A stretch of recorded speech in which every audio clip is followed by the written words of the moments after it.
Israel जंग से जुड़ी एक अहम खबर सामने आ रही है। दरअसल सऊदी अरब पहुंचे हैं अमेरिका के विदेश मंत्री एंटनी। सऊदी अरब के विदेश मंत्री से मुलाकात भी की है और इजराइल फिलिस्तीन जंग पर दोनों की बीच में बातचीत हुई है। कतर के बाद सऊदी अरब पहुंचे हैं एंटनी ब्लिंकन। और इस वक्त हमारे संवाददाता संजीव त्रिवेदी हमारे साथ फोन लाइन पर जुड़ गए हैं।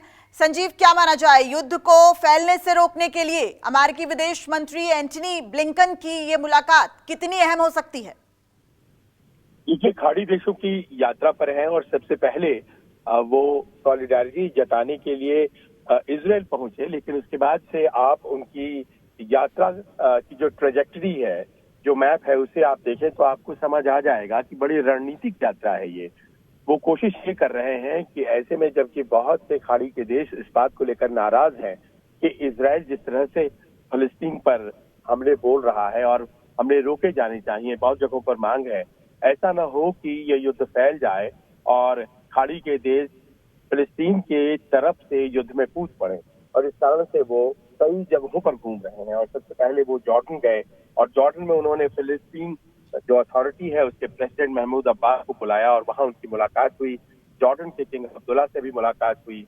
उसके बाद वो कतर गए, बहरीन गए और उसके बाद अब वो सऊदी अरेबिया पहुंचे हैं। और सऊदी अरेबिया में प्रिंस सलमान, आप जानती हैं, वो एलाई हैं, सहयोगी देश कहा जाता है अमेरिका का सऊदी अरेबिया।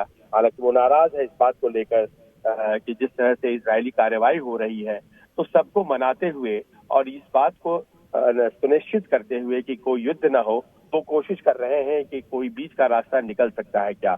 और इसी दौरान इजराइल के पास मौका है कि वो अपनी एक्शन और कार्रवाई अंदर जितना वो कर सकता है गाजा में वो कर ले।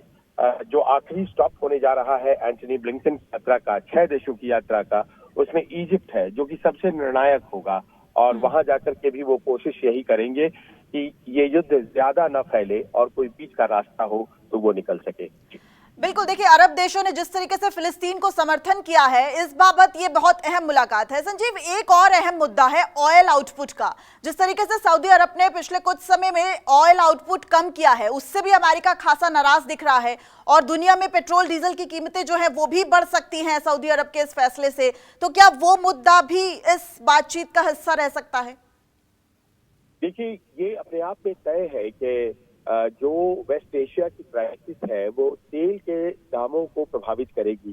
शनिवार को ये मामला सामने आया जब हमास ने इजराइल पे हमला किया था और उसके बाद जब सोमवार को बाजार खुले तो अंतर्राष्ट्रीय बाजार सभी बहुत पॉइंट्स नीचे जाकर के खुले, क्योंकि ये क्राइसिस सामने आई थी और तब से बाजार में उतार और चढ़ाव देखा जा रहा है। ऑयल प्राइसेस अगर ये ज्यादा दिन चलता है तो प्रभावित होंगी ही होंगी।